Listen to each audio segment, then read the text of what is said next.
We all love miracles, stories in medicine, that one surgery, that one drug, that one last minute save. But limb salvage doesn't work that way. This is not about miracles. This is about the marathon.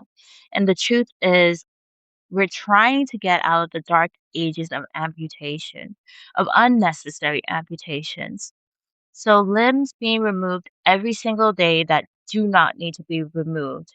And not because the limb is unsalvageable, it's because of the system failing the patient first. So this episode is about the limb salvage revolution. Consistency over shortcuts, knowledge over power, okay? Persistence over panic. Limb salvage is not about heroics. It's about showing up every day with the knowledge, persistence, and the refusal to quit. And that's how God made me. There's no off switch for Gabby. So, this is Dr. G and Diabetics with Files. So, why does amputation matter? Why is it actually a problem? So, we're going to explain the numbers again, but it's like every 20 or 30 seconds, somewhere in the world, a lower limb is lost due to diabetes. And majority of them are non-traumatic amputations that were preventable. And in many regions, amputation is still the default, not the last resort, the default. So once a patient has one amputation, remember there is increased risk of the patient having another amputation, higher risk of cardiovascular death, the loss of independence skyrockets. Organizations like the World Health Organization and Centers of Disease Control and Prevention consistently show that early prevention, multidisciplinary care, and patient education reduces amputations dramatically. Yet these models are not adopted universally as yet. And if amputations were a medication with these outcomes, it would have been pulled, you know? So, but it's not. So amputation is not a local event. Remember, it's a failure in the healthcare system. It's a systemic trauma to the patient, pretty much.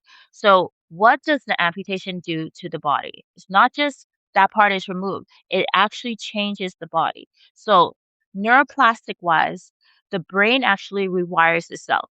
Patients even get phantom limb pain that develops due to cortical remapping. Sensory motor mismatch happens, which leads to chronic pain, gait instability, increased fall risk. There is metabolic and inflammatory changes. There's increase in your inflammatory markers, higher insulin resistance, muscle mass loss, worsening glycemic control, and then biomechanical consequences, like we mentioned, altered center of gravity, which is going to happen, especially when it comes to amputation along the lower extremity, joint overloads such as on the hip, knee, spine, increase energy expenditure during ambulation if the patient can still walk. And amputation doesn't fix the problem. It actually creates a whole new chronic disease state for the patient. Also, we have to think about the psychological aspect, cost that nobody really talks about when it comes to amputation, depression, fear, identity loss. So surveys have consistently shown high rates of depression and anxiety post amputation, the fear of becoming a burden to your loved ones, loss of identity, loss of confidence, social withdrawal. Patients are not just losing a limb, they're losing their routine. They've lost trust, especially in the healthcare system. They lose hope unless we protect it. So, why this is a failed healthcare system problem, amputations unnecessarily. So, the system fails when amputation is offered before vascular evaluation. Like I said, vascular, vascular, vascular. You have to make sure the patient is evaluated by vascular. There's no, if you don't have a multidisciplinary team, especially when it comes to limb salvage, especially high risk, any patient wound, but you should have a multidisciplinary team no matter what when there's open wound. Wounds are treated if a wound is treated without offloading, without infection control, without blood flow assessment, that's not in the patient's best interest. Sometimes you have to adopt the philosophy blood flow before blade. Okay? Patients Also, educating the patient. That's the whole point about this. So patients can advocate for themselves. Time pressure replaces clinical judgment. Sometimes people are crunched for time. A rushed amputation is not decisive medicine, it's actually a system exhaustion. So, like I said, limb salvage is a marathon. And here's what it means, like the core philosophy of limb salvage, because it really is a revolution that is becoming emerging right now, is to help save limbs and limbs that people are like, oh yeah, it needs to amputate. And these amazing wound care providers being able to show that no, we can save this patient's limb, we can help their skin grow and have a normal functioning life again. So the five pillars of limb salvage success, in my opinion, one, persistence. Okay, don't quit. So wounds don't heal on a schedule. They actually are very tricky to deal with. Sometimes they act up sometimes. But salvage requires weeks to months, not days. So never give up early. Even if there's something called wound dehiscence, a relapse of the wound, a stalling of the wound, do not ever give up. Okay? Remember, you lose what? The shots that you never tried. So don't ever give up, especially when it comes to limb salvage. Consistency, you have to consistently offload the patient, have the right wound care standards for the patient, follow up. So one of the biggest things I think a patient can do when it comes to limb salvage is follow up. Okay? Compliance with following up because it really makes a difference. Most I see when a patient ends up in the ER and they have to be rushed to the OR for an amputation that they wasn't wanting to have, it's when they miss appointments. They'll do well and then they'll miss the appointment maybe a week or two and then they'll come back because the wound relapsed or it got infected or they stopped dressing and things like that and it just blew up. So make sure you are consistent with your follow-ups. Knowledge. Knowledge is power. You need to understand that any patient, understanding the difference between ischemia and infection and pressure. Okay? That's good to know. Knowing a doctor knowing when not to cut. Recognizing the salvage windows that are available for the patient and for the patient itself. So team-based care, podiatry, vascular, endocrinology, wound care, prosthetics, rehab, physical therapy, internal medicine, we love them all, okay? No one saves a limb alone. Patient empowerment, teaching patients why, because remember, patients are more compliant when they know why. Encouraging questions, so patients should ask as much questions as they like, okay? And nobody should be offended. And supporting if the patient wants a second opinion. Based on international standards, every diabetic patient with a foot wound deserves a vascular assessment before amputation. That's the key word. Before amputation, they really should. Let's say it's limb threatening, but still vascular. Please see them real quick. Infection classification, pressure redistribution, glycemic optimization, patient education, and timely referral. That is another problem. Patients not going to their referrals in a timely manner. I do want the patient to go to the referral within a week, but I do understand that some places, especially very successful places, let's say a clinic, they're booked out. They're booked out like crazy. And hopefully anybody in wound care develops a really good relationship with their vascular person that they really believe that can help revascularize their patients and be able to text them and be like, "Hey, I have a really high risk patient. This patient has critical limb ischemia. Can you please, please, please, please, please see?" Okay? But these guidelines aren't just about saving limbs. This is about saving the people as well.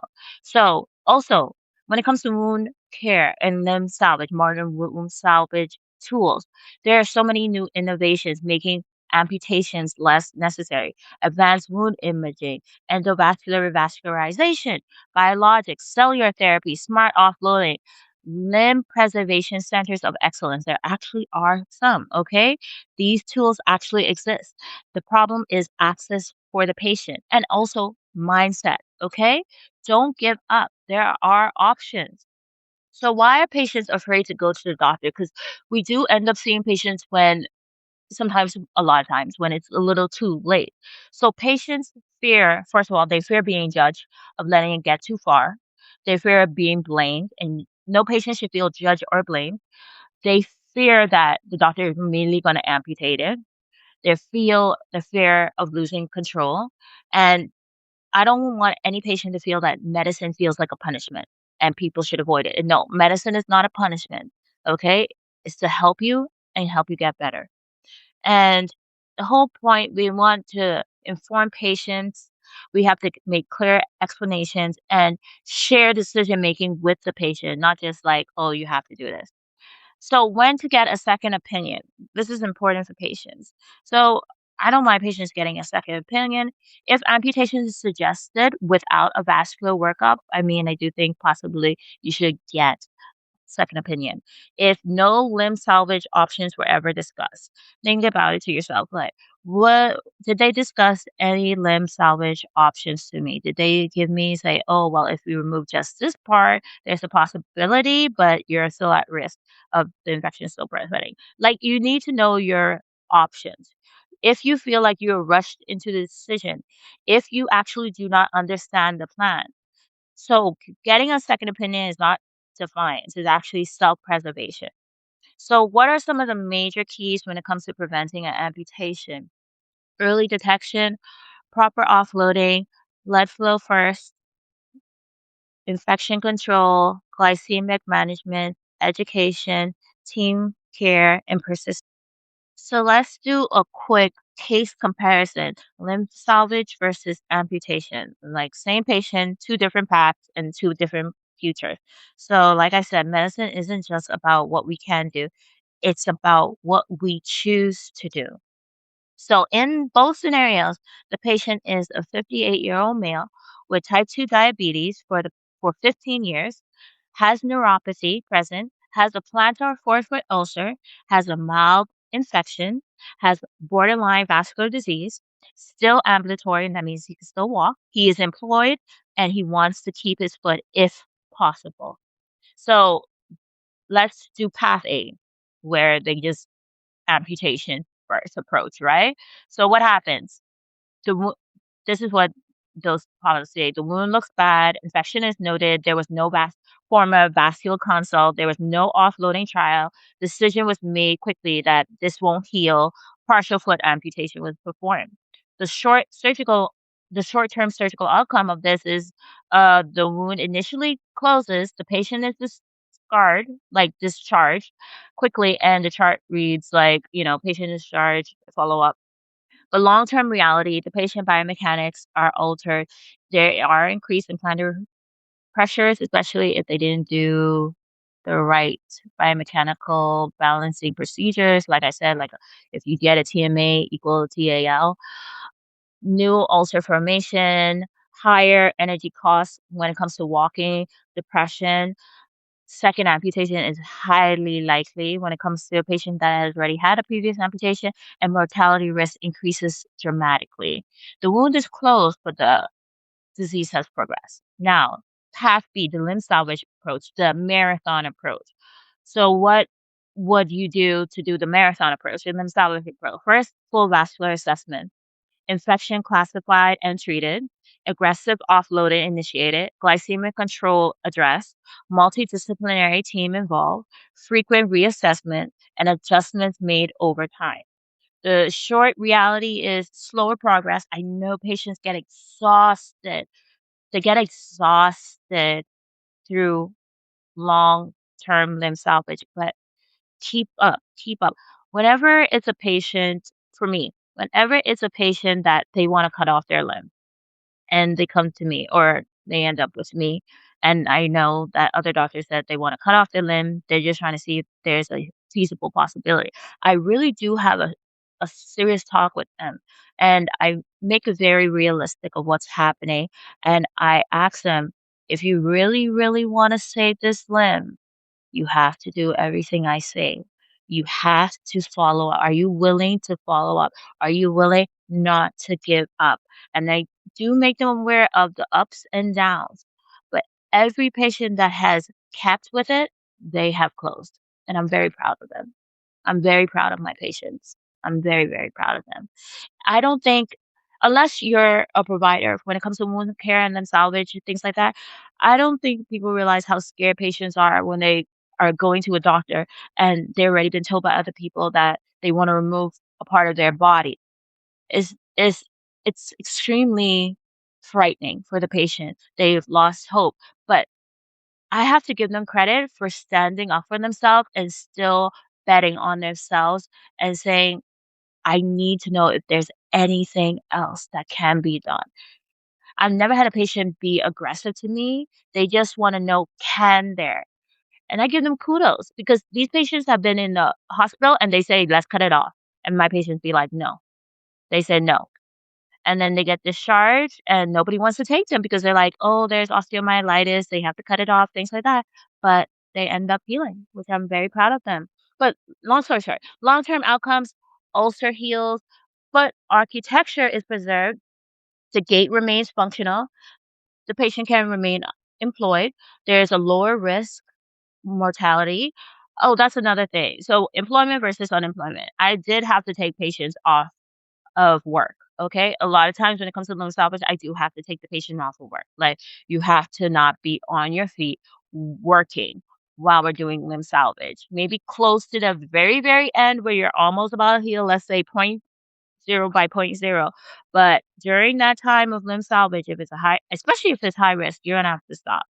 I rarely see unless you have a real, like, desk job, forgive me. But like I said, nothing magical happens when it comes to wound care. It's not magic, it's not a miracle, it's consistency, it's a marathon.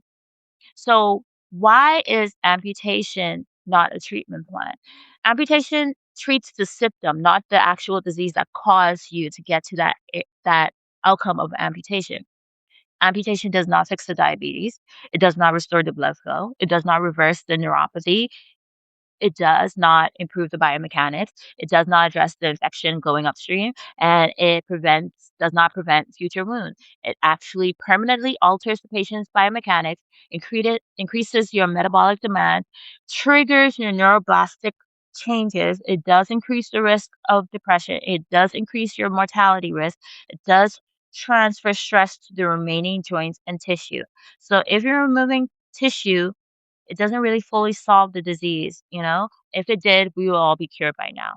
So, also, when it comes to limb salvage, I think another thing that people need to keep in mind is the medical ethics in limb salvage and amputation decision making. So, this is where medicine kind of slows down. There are four pillars of medical ethics. There's autonomy. Autonomy is the patient's right to understand the alternatives, ask questions, seek second opinion, and participate in decision making.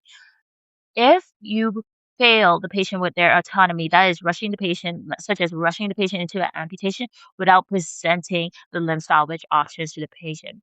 Beneficence, do good. So beneficence, you does this improve the patient quality of life, not just the chart? Are we choosing the option with the greatest long-term benefits for the patient?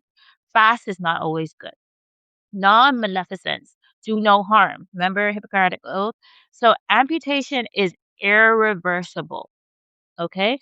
Ethically, it must be the last resort, fully justified, proportional to the risk, and unavoidable. So when harm is permanent, like amputation is irreversible, the burden of the proof is higher. Okay, that it has to be justified that it needs to be done. So next one is justice. So you have to figure out, why do amputation rates vary via zip code? You got to think about that. Why do underserved populations lose limbs more often? Why is limb salvage access unequal?